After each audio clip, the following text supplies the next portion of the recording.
नाशिक आणि त्र्यंबकेश्वर भागात सुरू असलेल्या मुसळधार पावसामुळे गंगापूर धरण 90% भरले असून धरणातून 12,600 क्युसेकने विसर्ग सुरू आहे। यामुळे गोदावरीला या हंगामातील दुसरा पूर आला असून रामकुंड परिसरातील मंदिरे पाण्याखाली गेली आहेत। नांदूर मध्यमेश्वरमधून 55,000 क्युसेकपेक्षा जास्त पाणी पुढे सोडले जात आहे। पुराची तीव्रता वाढल्याने महापालिकेने नदीकाठच्या सराफ बाजारासह लगतच्या बाजारपेठांना सतर्कतेचा इशारा दिलाय। भांडी बाजारात आमचं ज्ञानेश्वर शंकर आंबेकर ह्या नावाने दुकान आहे। रामसेतू पुलापासून जवळच दुकान आहे आमचं। आत्ता गंगापूर धरणातून 12,100 क्युसेसचं विसर्ग चालू आहे। गंगापूर धरणातून तो इथे यायला 2-3 तास लागतात। दरवर्षी आम्हाला या पावसाचा धोका उद्भवतो। यावर्षी थोडा अचानकच उद्भवला। आधी पाऊस येणार नाही म्हणे, पाऊस कमी आहे। तर मात्र 2 दिवस झाले सतत धार चालू आहे। त्यामुळे रामसेतूवरून आत्ता पाणी वाहत आहे। आमच्या दुकानापर्यंत यायला तर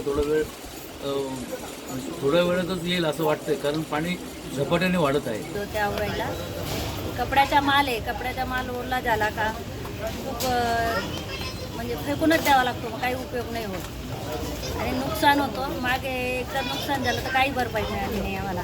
मागच्या पुराला नकळत सोडलं होतं, अर्धे रात्री पाणी आलं, त्याच्यात आम्हाला काही कपडा काढता आला नाही, काही करता आलं नाही। पाणी दुकानांमध्ये शिरण्याची दाट शक्यता असल्याने सराफ बाजारात मोठी खळबळ उडाली आहे। संभाव्य नुकसान टाळण्यासाठी सोन्या चांदीचे व्यापारी, तांबे पितळ भांडी विक्रेते आणि कपड्यांच्या दुकानदारांनी तातडीने आपापली दुकाने रिकामी करण्यास सुरुवात केली आहे।